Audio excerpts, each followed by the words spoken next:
मंडळी, आज खरं आग्रह झाला म्हणून मी या कार्यक्रमाला आलो. काल परवाच्या भाषणातही स्पष्ट सांगितलं होतं की भाऊबीजेला मी पुण्यात होतो. माझी एक बहीण तिथं असते, एक बहीण इथं असते, एक बहीण बेंगलोरला असते आणि एक सगळ्यात मोठी आपल्यात राहिलेली नाही. संजय बाबा जेव्हा बारका होते, मी तुम्हाला एक फोटो दाखवेन, 4 वर्षाचे होते तेव्हा आमच्या घरात परंपरा होती की सगळ्या चुलत बहिणी सगळे मिळून कुठेतरी आम्ही एका ठिकाणी भाऊबीज करत होतो. संजय बाबा माझ्या मांडीवर बसले होते. अशा प्रकारचा फोटो. भाऊबीज हा अत्यंत पवित्र सण, पवित्र नातं. तो परवाच्या भाऊबीजेनंतर माझी मनस्थिती काही ठीक राहिलेली नाही. का ठीक राहिलेली नाही की एखादी मुलगी, तरुण मुलगी एखाद्या लॉज मध्ये जाते काय, ती ऍडमिट होते काय, मला काय त्या लॉज मालकाचं नाव घेण्याची गरज नाहीये, परंतु माझं म्हणणं एकच आहे की आपल्या सगळ्यांना शोभणार हे झाले का? बाकीचं सोडून दे, राजकारण सोडून द्या. 1200 वर्षाचा इतिहास असलेला आपला भाग आहे. 1200. छत्रपतींचा हा 1600च्या पुढचा इतिहास आहे आपला, त्याच्या आधीचा इतिहास.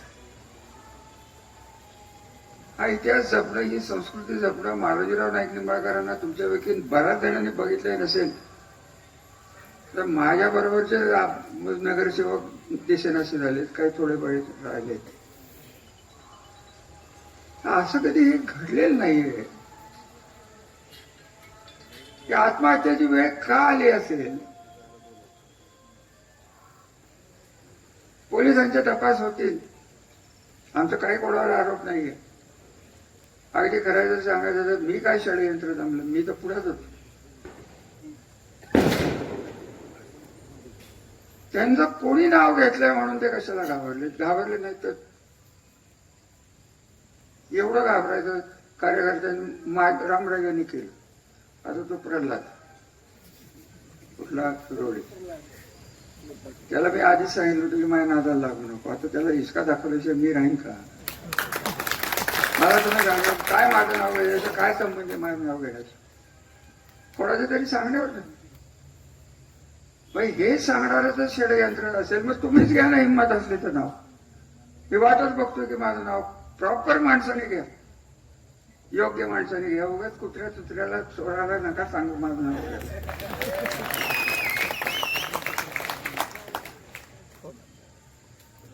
माझी काय इच्छा आहे, कोणावर काय, मी कधी केसेसच केलेली नाही. उलट 22 साली 2 कॉन्ट्रॅक्टरच्या भांडणात मला गुंतवायचा प्रयत्न झाला. मी सभापती होतो. मला कागद दाखवून आज ना उद्या आर्थिक शाखा पुणे, आर्थिक गुन्हे शाखा पुणे यांचं पत्र सभापती कार्यालयात ते माझ्याकडे होतं आहे. मी काय बोललो नाही. गुन्हे कोणाचे आणि सांगतात काय, याच्यात रामराजांनी या कॉन्ट्रॅक्टरला पुण्याच्या त्यांच्या घरी बोलवून त्यांच्याकडे खंडणी मागितली म्हणून त्यांना अटक करा. हा आग्रह धरणारा कोण?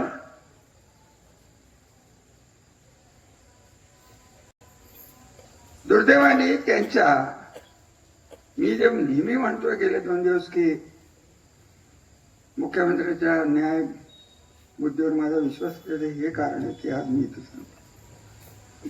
त्यांच्यापर्यंत बातमी केली, त्यांनी फोन करून सांगितलं की कुठल्याही राजकीय माणसाला याच्यात गुंतवायचा प्रयत्न होणार नाही, करू नका. जे काही योग्य असेल, त्या कॉन्ट्रॅक्टरची भांडणं असतील त्यांचं ते बघून घेत, तपशिलात मी जाणार नाही. हे कोण करतो हे सगळ्या गोष्टी? मी करतो. अहो, मी राजकारणात आलो, 96 झाले मी आमदार झालो. या गटातटात असलेल्या तत्कालीन सगळ्या लोकांचे कार्यकर्ते आमच्यात मिक्स झाले. काही जण झाले नाही, ते वेगळे राहिले. हनुमंतरावच्या कार्यकर्त्याला कधी त्रास दिला? चिमणरावच्या कार्यकर्त्यांना कधी त्रास दिला? डॉक्टर भैटेकर पहिल्यापासूनच आमच्या बरोबर, सुभाषरावांचे कार्यकर्ते आमच्या बरोबरच आले. कोणाला आम्ही त्रास दिला आणि पोलीसचं राजकारण केलं म्हणून या आमच्यावर आरोप करतायत. एक जण शहाणे ते म्हणाले की आता मास्टर माइंड कोण आहे? घे ना नाव, हिंमत असली तर. हिंमत असली तर नाव घे. मग मी बोलतो 85 सालपासून कोणी कुठं काय कोण उधळले. त्यांना माझी एकच विनंती आहे की कोणाच्या किती आहारी जावं ते ज्याने त्यांनी ठरवायचं. सुदैवाने त्यांची मुलं चांगली आहेत, त्यांच्याकडे बघून आम्ही गप्प असतो. परंतु त्यांनी जर ताणलं तर तुटोपर्यंत मी ताणीन. मी तुम्हाला घाबरलो नाही, तुमच्या मागचा जो मास्टर माइंड आहे त्याला तर चुकून घाबरत नाही. काय करायचं जास्तीत जास्त आम्हाला? 77व्या वर्षी तुरुंगात टाकेल. टाकच आणि बघ तू पलटण मध्ये कसा राहतो. तुरुंगात ना तुला थर्ड लागेल. टाकूनच बघा. आणि हा प्रयत्न केलेला आहे त्यांनी. मी कधी तक्रार केली तुमच्याकडे सार्वजनिकरित्या? कधी बोललो? कधीच नाही. आता मुख्यमंत्र्याला कळलं म्हणून मी तिथं वाचलो, नाही तर मला 368 खंडणीच्या गुन्ह्यात आतच अडकवलं असतं सभापती म्हणून. ही यांची कला, ही यांची कृती, हे यांचे संस्कार. आमच्यावर संस्कार मालोजीराव नाईक निंबाळकरांचे. नाईक निंबाळकर नाव लावलं तर लोकांच्यासाठी आपल्याला झिजायला लागतं, हे आमचं बाळकडू. आणि यांचं याला भूतव त्याला भूतव, तिकडं जा इकडे ये, तुझी वाळूचे धंदे बंद करतो, माझ्याकडे आला तर तुला वाळू देतो. आता हे काय चाललंय हे आम्हाला वर्षभर कळत. राजकारणाचा भाग राज्यात फार कमी हो. आजची इलेक्शन फलटणच्या इतिहासाला काळीमार लागणाऱ्या या गोष्टी या घडल्यात. ह्यांना जर सत्तेबाहेर तुम्ही जर काढलं नाही, आमच्या 1000 चुका झाल्या असतील. आमचे 12,000 चुका आमच्या नगरसेवकांनी केल्या असतील. हे राजकारण, असल्या प्रकारचे राजकारण तुमच्या घरादारावर येईल हे मी तुम्हाला 5 वर्ष सांगत होतो. आणि ते तुमच्या उंबरठ्यात प्रवेश झालेला आहे. त्या दुर्दैवी मुलीची आत्महत्या आहे का खून आहे हे पोलिसांचं घेणं, हे शासनाचं घेणं आहे. मला काय त्याशी करायचं? घेणंच नाही. 4 कारखाने आहेत आपल्या तालुक्यात. एक उपळव्याचा ह्या सद्ग्रस्तांचा, एक आदरकीचा, कापशीचा, श्रीराम आणि श्रीदत्त. तिथे काय कामगार नव्हते बीडचे? संजोबा बोलले ते तर चेअरमन होत. आमच्या तालुक्याच्या कुठल्या, आमच्या कारखान्याच्या कुठल्या मुकादमानी आतापर्यंत आमचं नाव घेतलं एवढं सांगा. ही संस्कृती आपली. या भावाला हे माहित नाही बीड जिल्हा नाईक निंबाळकरांची जागीर होती हे त्याला माहित नाही. तिथेही आमच्या पूर्वजांचा समाज आहे.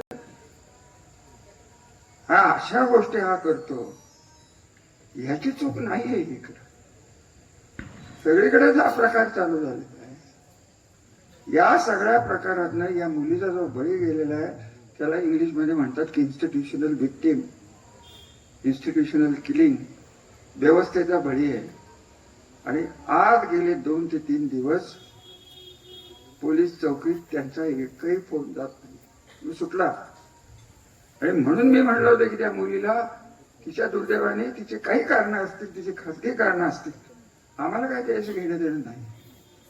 कशासाठी झालं, कोणासाठी झालं, कोणामुळे झालं पोलीस बघतील. आम्ही नाव नाही घेतलं.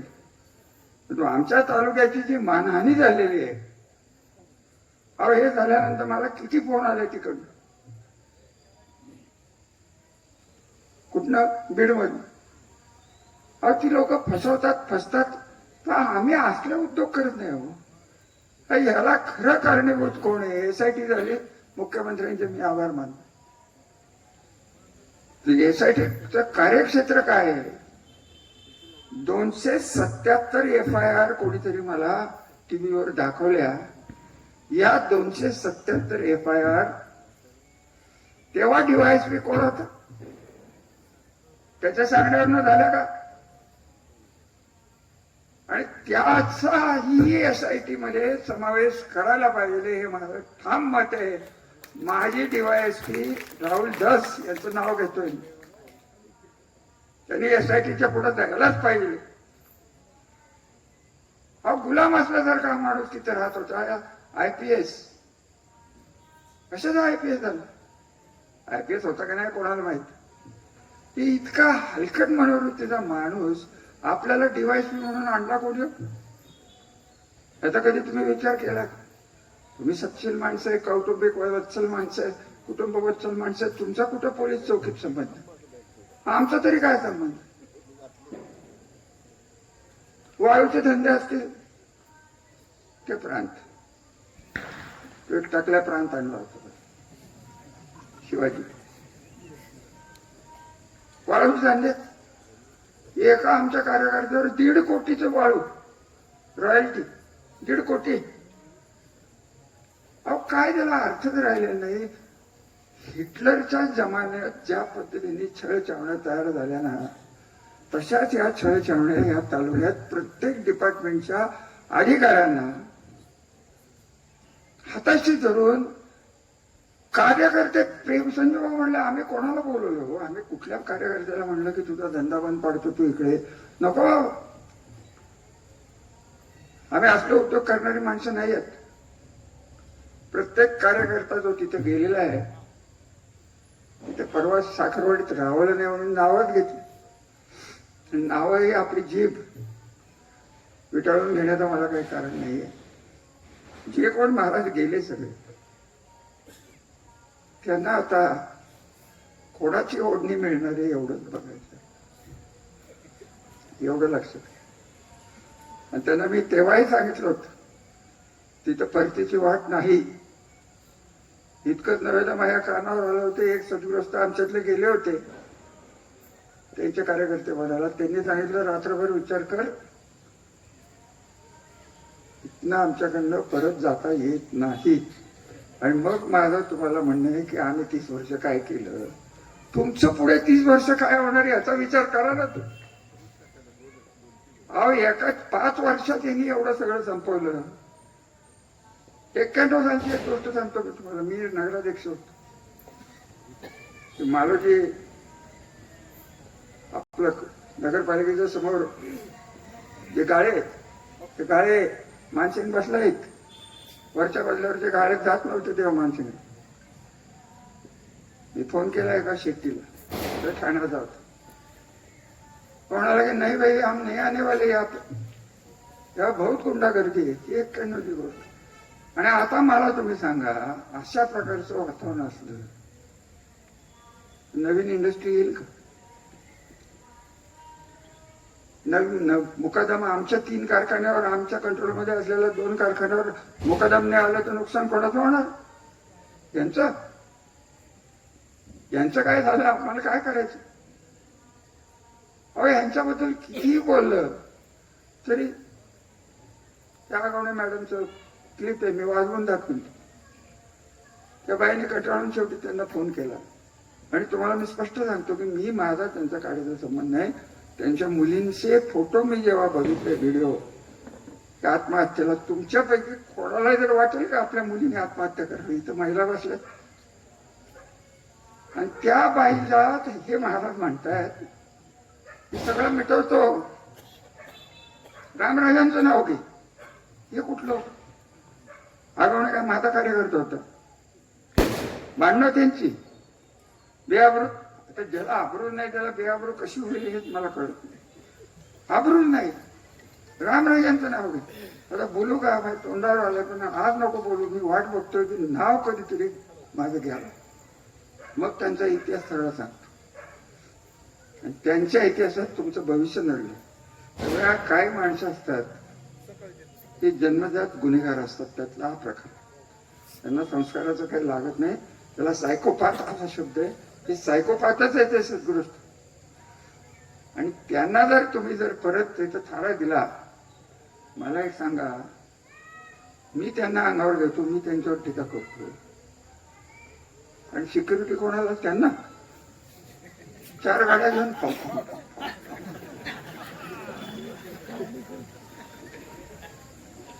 मी ऐकलं इथंच कुठेतरी आज सकाळी आले होते का काल, आता रविवार आहे ना, काल आले होते. शनी महाराजालाही 7:30 लावणारा गृहस्थ आहे. शनी महाराजाला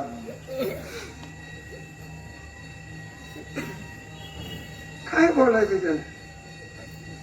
अरे हे आमची इलेक्शन नाहीये, हे तुमच्या भविष्याची इलेक्शन आहे. पटत असलं, घाबरणार नसला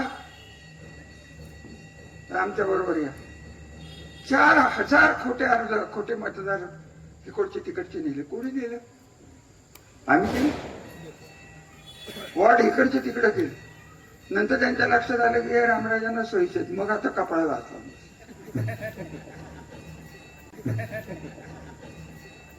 संग्राम शिवा बरोबर आहे की नाही? डोकं नसलेला माणूस गुडघ्याच्या वरही नाही, त्याचा घोट्यातच मेंदू असं दिसायला. कशाला आमची नावं घेतो? तू कर ना बाबा. एक कारखाना 10 गुटे आत घाल, सगळंच त्याला दे, सगळंच परत घे, परत दे. काय तरी कोणाचं कधी नीट केलं एवढं मला सांगा. पांडुरंग एवढं काय तिथे दिसत नाही. ते करमाळ्यात काय सांगतात माहिती आहे? फलटण मध्ये 2 संस्थान आहेत, एक फलटणचे आणि एक मलटणचे. करमाळ्यात जाऊन सांगा. बघा तिकडे जाऊन तुमच्या पावड्यारावाळ्यांना विचार. सगळं खोटं, सगळं झूट. नीरा देवगडचा कालवा, नीरा देवगडचा कालवा 200 कोटी 400 कोटी कोणाला दिलं हो टेंडर? ही सगळी घेऊन नव्हतेच.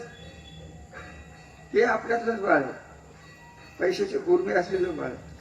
ते बघू त्याच्याकडे. आज ना उद्या तोही सापडत नाही, आणि त्यांच्या कर्माने ते सापडतात. मी काय करत नाही, मला काही करायला लागत नाही. फक्त डोळे उघडून मला नीट वाचायला लागतं. आजही मंडळी जरी विरोधात आहे का कशात आहे मला माहित नाही, परंतु मंत्रालयात मला पाठिंबा देणारे संबंध IAS लॉबी आहे, एवढं तुम्ही लक्षात घ्या. म्हणजे चुकवलेलं नाही. मी जेव्हा मंत्री होतो तेव्हा IAS अधिकाऱ्याला सांगत होतो, तू लिही तुला काय लिहायचं ते, मी ओव्हररूल करीन तुला. फोन नव्हतो करत, असं करून आण, तसं करून आण, त्याला त्याचं रेशनिंगचं दुकान घालव, त्याला खड्ड्यात घाल, त्याला डबऱ्यात घाल, त्याला कचऱ्यात घाल. आता जनतेलाच पाहिजे असेल तर मी काही करू शकत नाही. आणि ही जी इलेक्शन आहे ही तुमच्या भविष्याची इलेक्शन आहे, एवढं लक्षात. त्याच्या पलीकडे तुम्हाला परतीची वाट नाही. वाट जी आहे ती दहशतीची आहे. पोलिसांच्याकडे जाणे आहे, पोलिसांच्या पाया पडणे आहे, पोलिसांच्या बदल्यासाठी. या माणसाने काय केलं नाही, ते कोणी आणले हो? हा जो सद्गृस्त आरोपात टाकलाय त्याच्यावर बलात्कार आणि कुठली तरी केस आहे इन्स्पेक्टर, त्याला कोणी आणलं? मी आणलं. अजून एक नाव घेऊ. या सभेच्या द्वारे आपल्या प्रांत मॅडम जे आहेत त्यांना माझी नम्र विनंती आहे की तुम्ही महिला आहात, तुम्ही कोणाच्या कार्यकर्त्या नाही आहात, तुम्ही प्रांत आहात. आणि प्रांतासारखं वागला नाही तर राहुल दस्त जे होणार आहे ते तुमचं होईल. त्याला फारसा वेळ लागणार नाही. सावध राहा, एवढंच मी एक ज्येष्ठ माणूस म्हणून त्यांना विनंती करतो. कारण काय झालं त्यांच्या हातनं तर ते काय आत्महत्या करणाऱ्यापैकी नाही, ते आम्हाला करायला लावतील. परत बदनामी कोणाची हो? फलटणच्या प्रांताच्या रंगे हात पकडलं, कोणाची बदनामी झाली? फलटणचेच झाले. आमचं काय झालं? अरे या बाईंना कोणी सांगायचं की बाबा आपण कसं वागावं? तोच तुझा अजून एक नायब तहसीलदार आहे, ते तर इथलंच आहे. तो गुड्ड्या पवार कुठे आहे का? इथं गुड्डे कुठं वाचलाय? कुठे आहे रे गुड्डे? तुझा भाचा कोण आहे?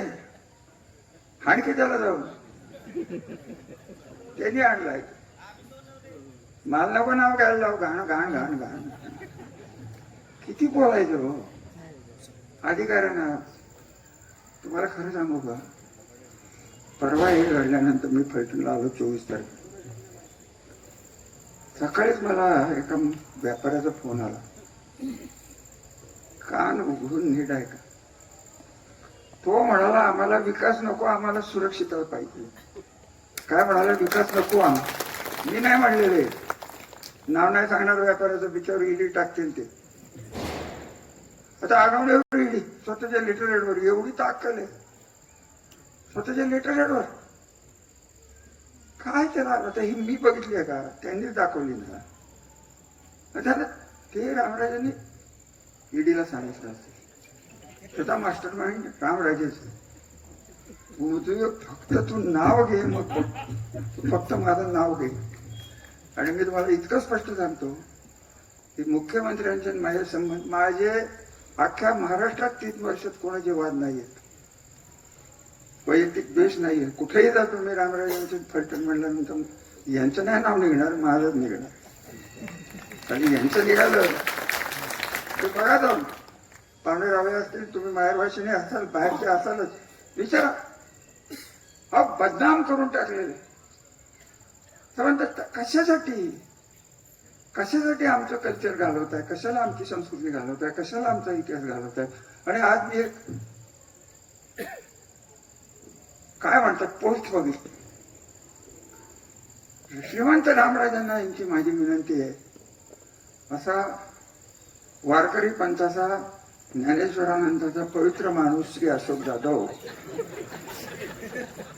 ज्ञानेश्वराच्या नंतर तो म्हणाला की प्रेस कॉन्फरन्स दादा घेणार आहेत आणि काय बोलणार आहेत हे ऐकण्यासाठी श्रीमंत रामराजांनी यावं. उतरली होती का तुझी? कशाला उगाच माझं नाव घेतो तू? तुझा दादा बघा ना काय घ्यायची, प्रेस घ्या, व्हिडिओ घ्या, कॅबरे डान्स घ्या, लावणी घ्या, काय घ्यायचं ते घ्या, आम्हाला नको. आम्हाला तुमचं नाव आणि तुमचं आमचं नाव एक आहे, हेच पाप भरपूर झालेलं आहे. आमचा ब्रँड सत्यानाश केला. 27 पिढ्याचा नाही निंबाळकर, 27 पिढ्याची आबरू घालवली एका किती पिढे माणसं. काय त्याला अर्थ? घराण्याची आबरूचं नाही, अमुक नाही. दुसऱ्याच्या आई वडिलांच्या विषयी काय बोलायचं? माझ्या तोंडावर आलंय की हिंदूराव परवडला, कल्याणराव बरंच परवडला तो. हे तरी अजून एक तुम्हाला माहित नाही, त्या स्टेजवर मुख्यमंत्री अजून एक बसला होता, काय बोलला का? त्याला बरं वाटत होतं.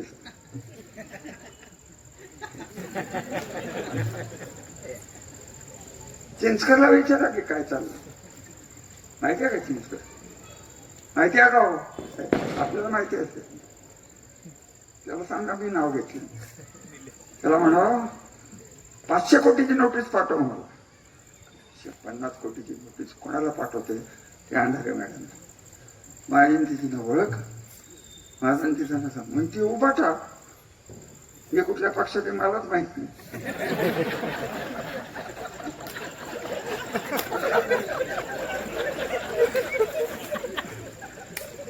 काय करायचं सांगा? त्या येतील, उद्या बोलतील, लगेच 6 तारीख संध्याकाळी 6ला रामराजे याच्या मागे आहे. आताच सांगतो मी. काय बोलणार हे तुम्हाला आता सांगून जातो. मला त्यांना एकच प्रश्न विचारायचा आहे की आई वडिलांचा आणि 96 गोळी मराठा असल्याचा तुला जो अभिमान आहे, कुठले जे देव तुझे आहेत त्यांची शपथ घेऊन सांग.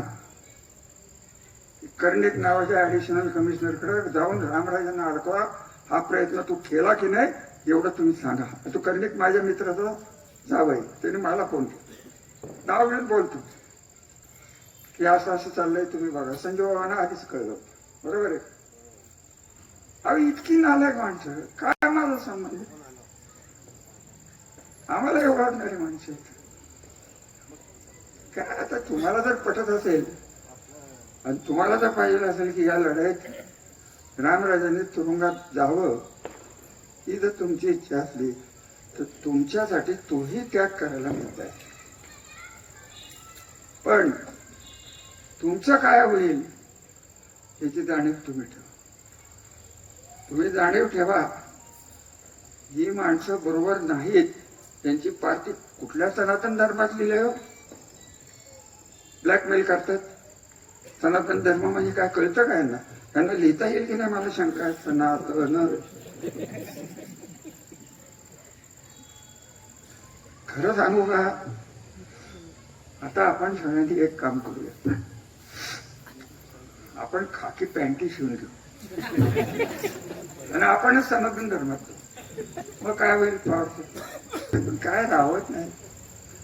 सावधगिरीची आहे काय, इथं नारळ फोडून हे फोडून कोण कोणाला मत देत नाही आजकाल. काय तो आमदार 1 वर्ष नाही झालं जसं काय शरद पवारांचे राष्ट्रवादी त्यांनीच काढले असं बोलते. हा डी.के. पवारचं ठीक आहे, डी.के. पवार हा शरद पवारांचं राजकारण त्यांनी घडवलंय, मान्य आहे. शरद पवारांना मार्गदर्शन करणारे अजून एक तिकडे गेले जातात, त्यांचंही नाव घेण्यात का? आम्हीच वाढवलेली भांडवल, काय त्याचा उपयोग आहे? कशाला कोणाचं नाव घ्यायचं?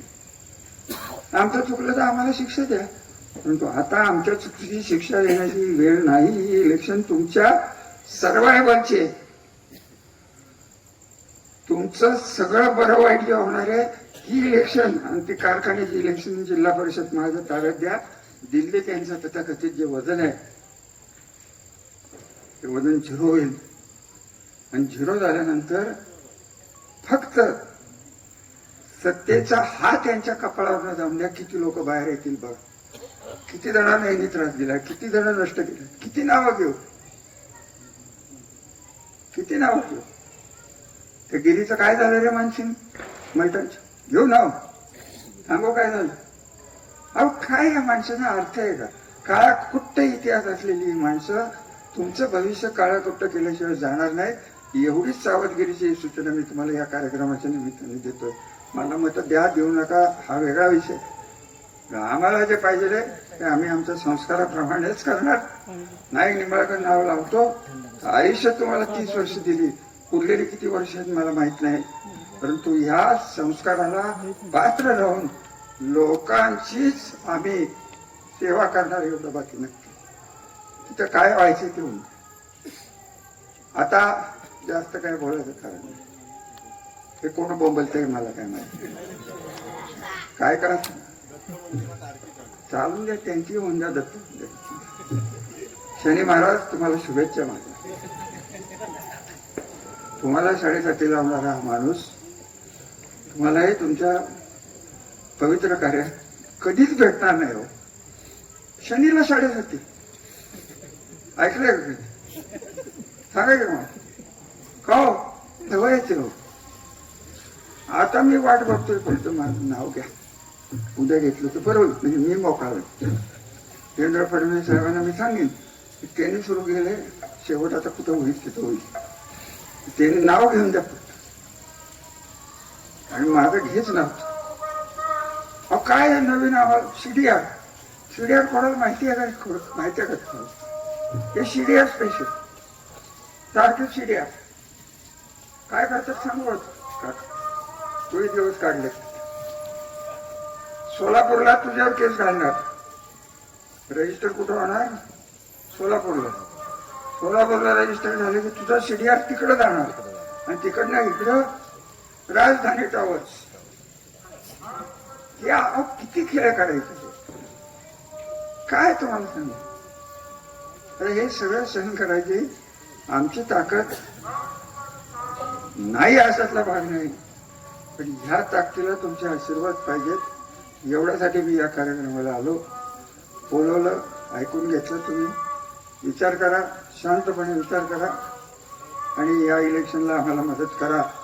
आज फलटण नगरपालिकेच्या इलेक्शनचा नारळ हा खाटी गल्लीतच फुटलाय असं मी जाहीर करतो. आता लगेच विचारू नका पार्टी कुठली काय, ते माझं मी ठरलं. मला काय करायचं लगे ह्या पत्रकारांना हाऊसच आहे, कुठली पार्टी तुला तू मत टाकणार आहेस का? मग विचार. त्या दिवशी काल परवा मी एक मुलाखत बघितली, अरे अरे अरे अरे अरे म्हाताऱ्याला सत्यनाश केला गे प्रसन्न, वाईट वाटलं. सत्यनाश केला, नशिबंतो करता यायला तेवढं आम्ही केलं. अजून काय राहिलं असेल तर त्यांनी आम्हाला माफ करावं. जसं डी.के. पवारांनी शरद पवार घडवले, तसंच त्यांनी आम्हाला घडवलं असं आम्ही मानतो.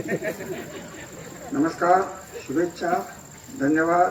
आणि एक सूचना की याच्या पुढे मला जास्त चालवू नका, पायऱ्या एक एक फुटाच्या चढवू नका.